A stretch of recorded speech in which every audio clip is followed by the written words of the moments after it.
Carta aos Hebreus, capítulo de número 6, versículos do 13 ao versículo de número 20.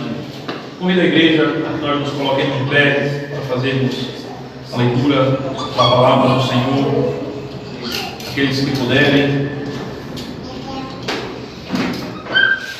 Assim nos diz, irmãos, a palavra. Pois quando Deus fez a promessa a Abraão, visto que não tinha ninguém superior por quem jurar, jurou por si mesmo, dizendo: certamente te abençoarei e te multiplicarei. E assim, depois de esperar com paciência, obteve Abraão a promessa. Pois os homens juram pelo que lhes é superior, e o juramento servindo de garantia para eles é o fim de toda contenda. Por isso, Deus, quando quis mostrar mais firmemente aos herdeiros da promessa a imutabilidade do seu propósito, se interpôs com o juramento, para que, mediante duas coisas imutáveis, nas quais é impossível que Deus minta, forte alento tenhamos nós, que já corremos para o refúgio, a fim de lançar mão da esperança proposta, a qual temos por âncora da alma, segura e firme, e que penetra além do véu, onde Jesus, como precursor, entrou por nós, tendo se tornado sumo sacerdote para sempre, segundo a ordem de Melquisedeque. Amém. Pai bendito, nós nos encontramos diante da Tua Palavra. Tua Palavra é fiel e verdadeira. Ó Senhor, que haja uma santa disposição nesse momento em cada um de nós, para tentarmos para a glória e a majestade da Tua Palavra. Ó Senhor Deus, certamente o Senhor tem uma palavra para a Tua igreja. Ó Senhor Deus, que possamos sair desse dia alimentados com a Tua Palavra, que possamos dar crédito à Tua Palavra, e que, assim também, pela graça de Deus, possamos compartilhar, Senhor Deus, desse banquete celestial que o Senhor nos dá durante essa semana, compartilhando com outros, que assim o Senhor nos dará a oportunidade.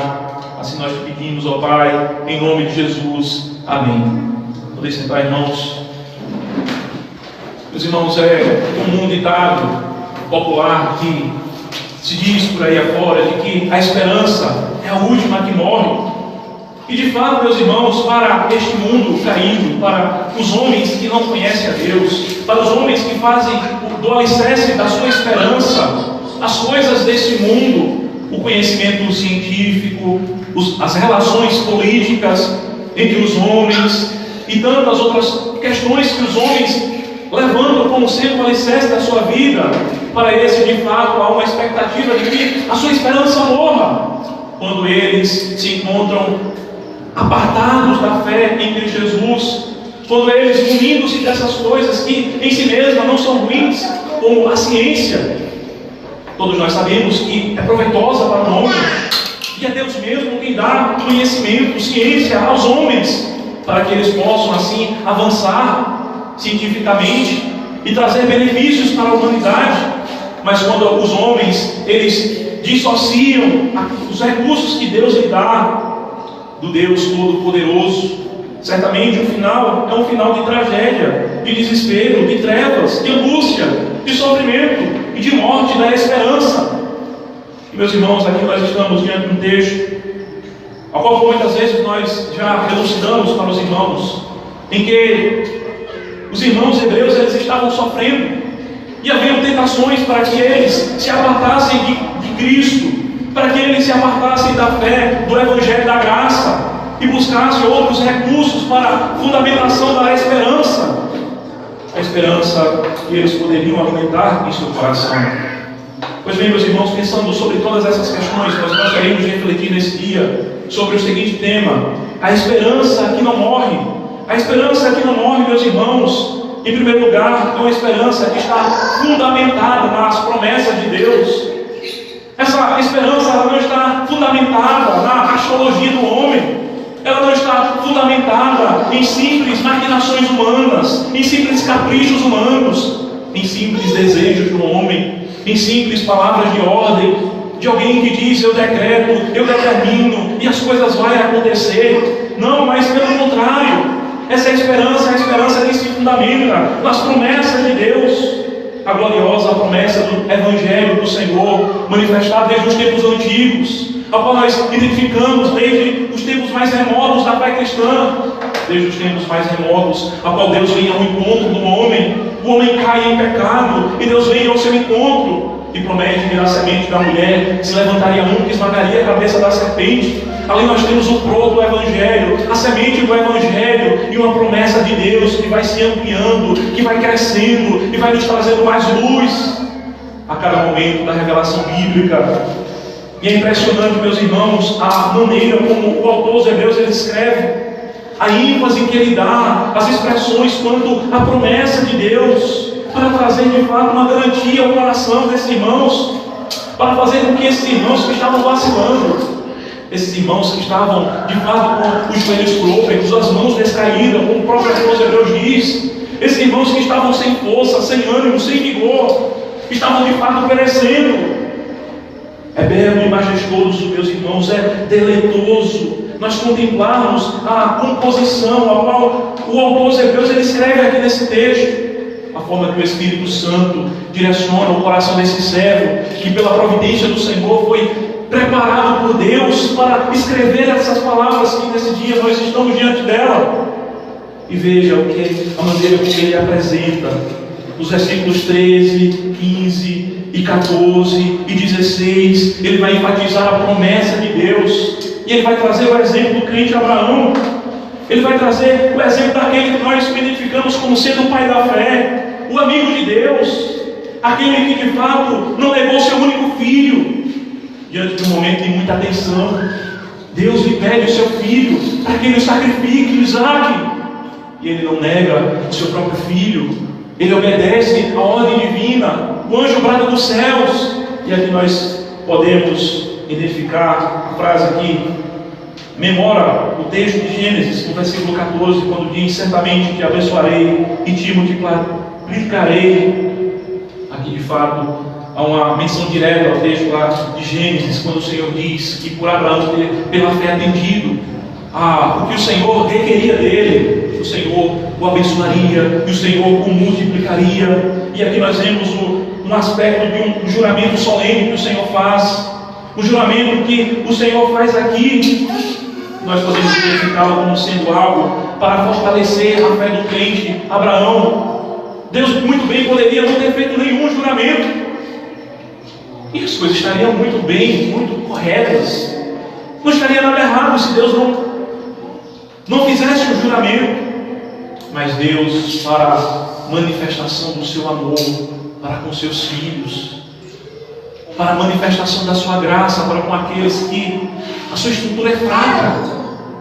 Meus irmãos, a gente olha para Abraão e a gente sempre vai se lembrar de que Abraão é um homem de fé. Ele é Abraão, lá da Bíblia, não olhe para mim não, nesse momento. Mas Abraão, em alguns momentos vacilou na sua fé. Todos nós bem sabemos que Abraão, ele coabitou com a sua concubina, ele se deitou com a sua concubina, Agar. Isso foi um ato de incredulidade. E como nós nos identificamos com este crente, esse homem que viveu pela fé, mas que também, mesmo sendo um santo, ao mesmo tempo, simultaneamente, é um pecador também. E Deus conhecendo a estrutura de Abraão, Deus conhecendo a estrutura a qual o homem se encontra, como nós lemos nos Salmos, Ele sabe da nossa estrutura, meus irmãos. Ele sabe que nós somos pó. Nós não somos super-homens. Nós somos homens que por muitos e muitos momentos a fé fraqueja, a fé vacila, a fé de fato é um tanto que fraca. E o Senhor manifestando graça, amor, compaixão, zelo, preservação dos seus. Como nós bem sabemos, o Senhor preserva aqueles a quem Ele ama. Ele cuida daqueles a quem Ele ama. Ele sustenta aqueles a quem Ele ama. Por uma manifestação desse amor, desse zelo que Deus tem para conosco, como povo do Senhor que somos, nos traz aqui o exemplo de Abraão e nos diz que o Senhor jurou por si mesmo. O Senhor fez uma promessa solene, não para fazer com que o seu propósito se tornasse imutável. O propósito de Deus, os decretos de Deus são imutáveis, são eternos. Mas foi com o propósito que o coração de Abraão fosse fortalecido, do crente Abraão.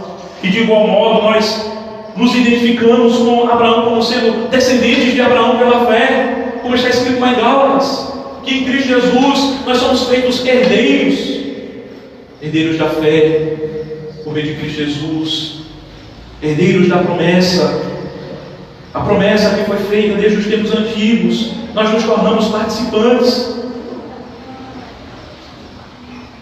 Como podemos fazer a ligação com essas promessas? Meus irmãos, Abraão foi o receptor da promessa.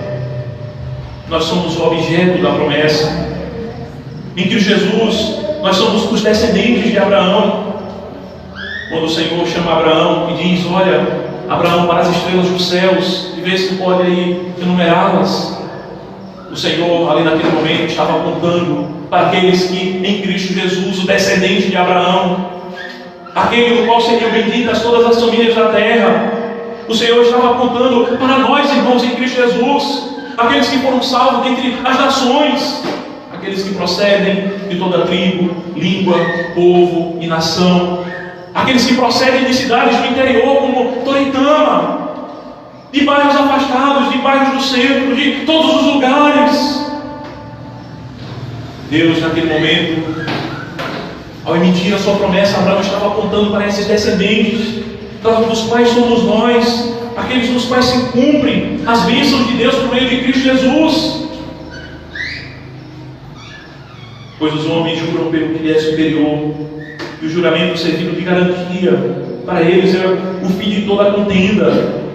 O Senhor jurou para trazer uma garantia ao coração de Abraão, e de igual modo o Senhor nos traz solenes promessas na sua palavra, para nos trazer uma garantia em nosso coração, de que aquele que começou em nós a boa obra haverá de completá-la. O Senhor nos faz a promessa no seu Evangelho, de que Ele completará a obra de salvação que está fazendo na nossa vida.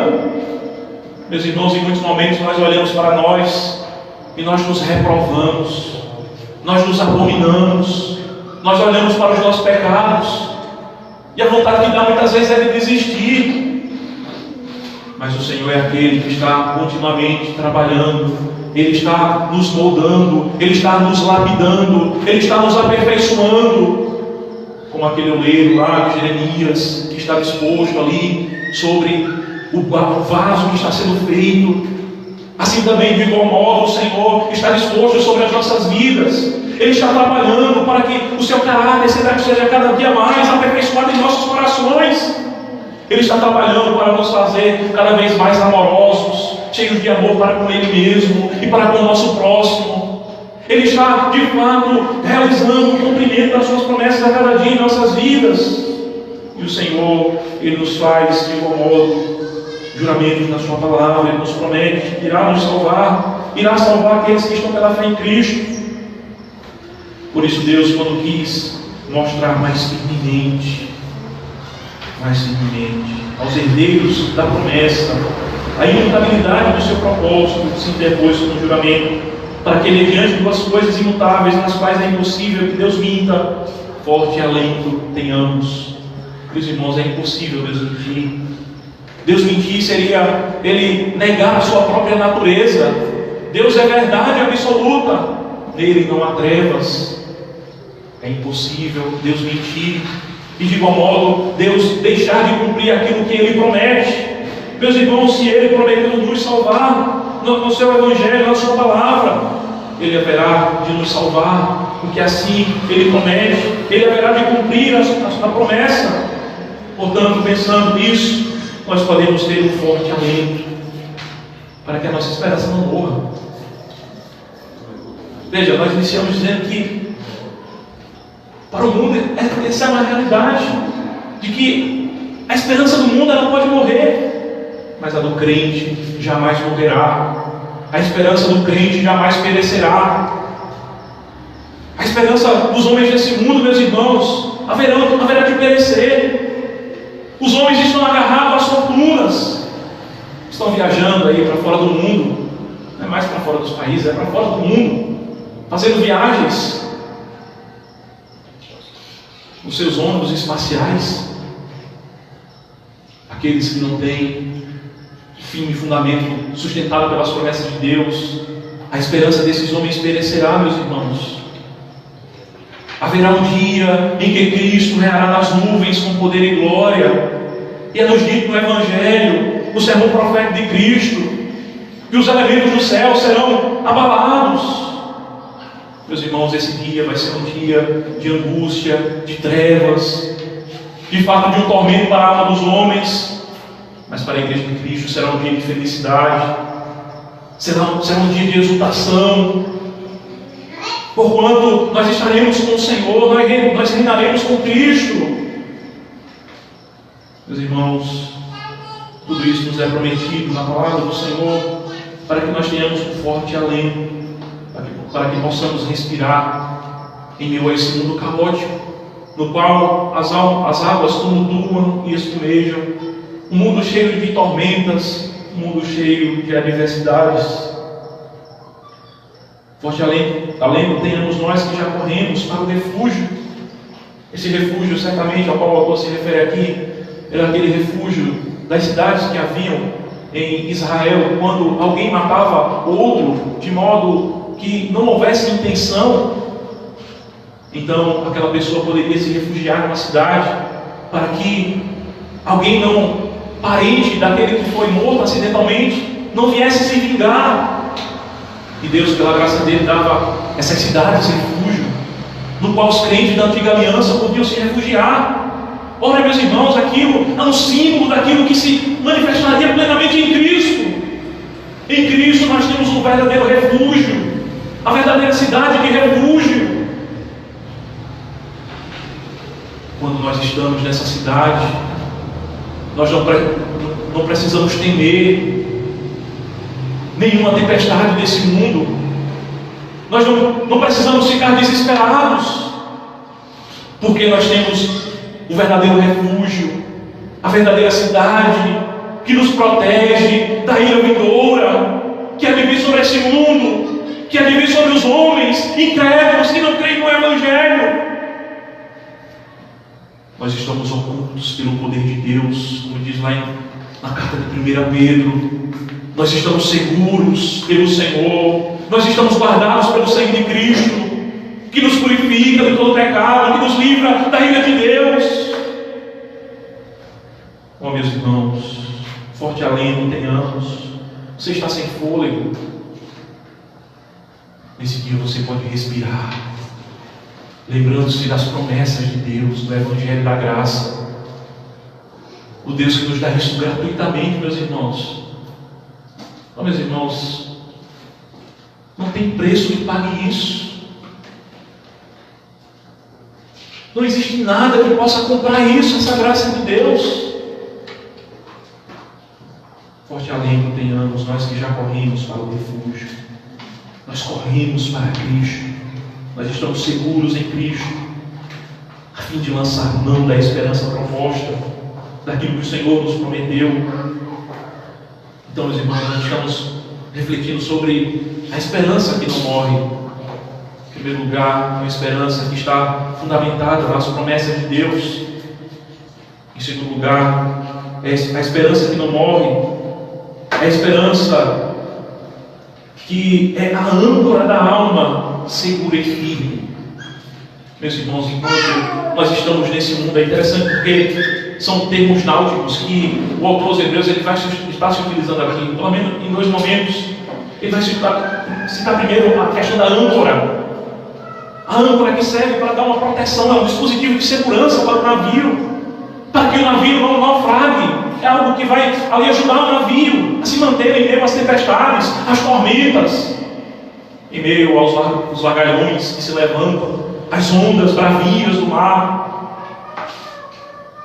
A âncora vai ajudar o navio para que ele não naufrague. E a palavra do Senhor nos diz que essa esperança que nós temos, que brota das promessas de Deus, é uma esperança que nós temos por âncora da alma. Por algum motivo, o seu coração está se sentindo tanto que temeroso, em meio às tormentas dessa vida, em meio às ondas que se levantam. Saiba que o crente em Cristo Jesus, ele tem uma âncora para lhe dar uma segurança firme, uma segurança segura, em meio às tempestades dessa vida. Quando as águas tumultuarem e se elevarem, querendo cobrir a sua cabeça, lembre-se da esperança que nós temos em Cristo, segura e firme.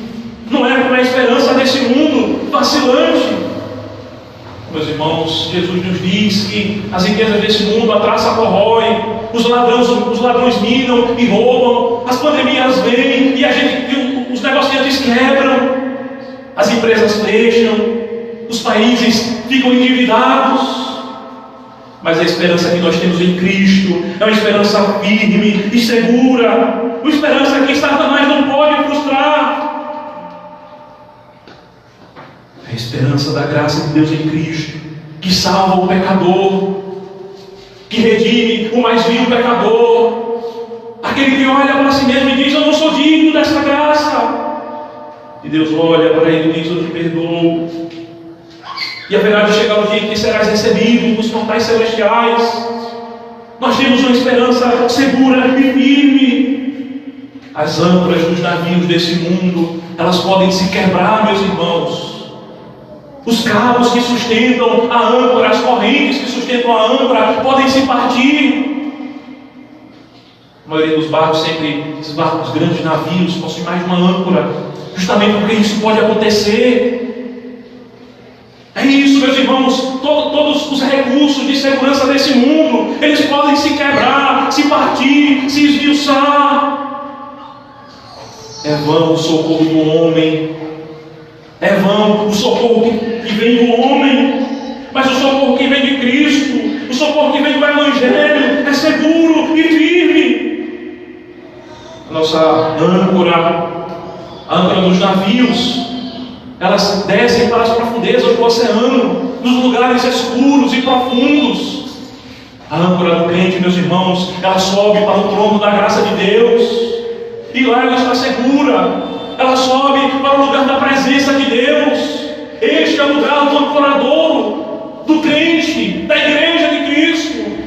Nós estamos ancorados na presença de Deus, no santo lugar. Não, meus irmãos, não é.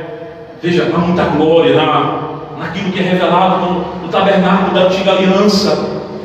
Os homens, quando entravam naquele lugar, se entrassem indevidamente, não estivessem purificados, eles eram consumidos pela ira do Senhor. O lugar onde a presença de Deus ali era manifesta, mas era um símbolo, uma sombra do verdadeiro tabernáculo celestial. E é nesse tabernáculo que a âncora da nossa alma está fixada. E neste lugar, ela não haverá de se soltar. O cabo não haverá de romper. Meus irmãos, não é uma linha de algodão, não é uma dessas cordas trançadas que nós vemos por aí fortes. Não são as correntes dos navios que se partem, mas é a promessa de Deus, do Deus que não falha, do Deus que não muda, do Deus que é imutável, do Deus que é verdade, do Deus que é fiel, do Deus que é verdadeiro. Este é o fio que sustenta o crente e que o mantém em meio às tormentas dessa vida, em meio às dificuldades dessa vida. Nós estamos ancorados no porto celeste, que penetra no véu. E no versículo 20, meus irmãos, nos dá ainda um deleite profundo e um fortalecimento da nossa fé. Onde Jesus, como precursor, penetrou por nós, tendo se tornado sumo sacerdote. Jesus, ele é aquele que primeiro entrou no santo lugar.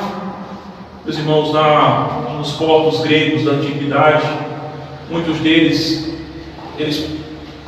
nos lugares onde os barcos eles ficavam ancorados, Esses portos, eles tinham bancos de areias que muitas vezes o navio não conseguiria chegar até o lugar de ancorar. E o que é que acontecia? Enquanto a maré estava baixa, havia um precursor, um barco, uma embarcação pequena, que levava a âncora e a fixava no porto. E é justamente essa ideia que nós vemos aqui. Jesus, ele é aquele que primeiro adentrou o ancorador, o porto celestial, e nos ancorou neste lugar. Nisto podemos estar certos de que estamos seguros, de que estamos guardados no poder de Deus, de que o Senhor haverá de nos salvar. Veja, meus irmãos, por vários e vários encontros nós temos refletido sobre a certeza da salvação. Nós temos feito exposições aqui nessa carta, temos refletido sobre a verdade teológica da certeza da salvação. Nós temos essa certeza em Cristo Jesus, o nosso precursor, aquele que nos ancorou no porto celestial.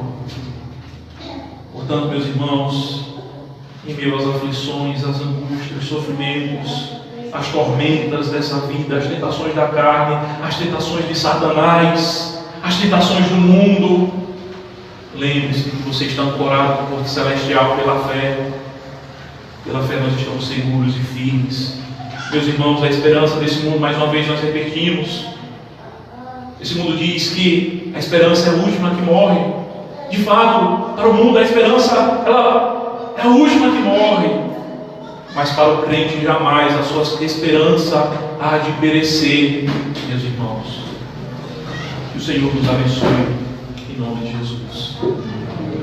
Pai bendito, nós rendemos graças ao Teu nome. Ó Senhor, Tua palavra é suficiente,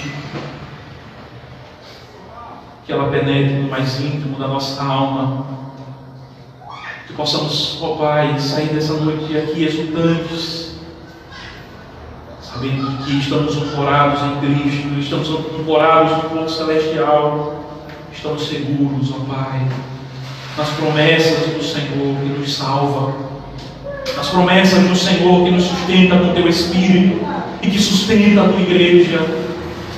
Ó Senhor, seja exaltado e engrandecido em nome de Jesus. Amém.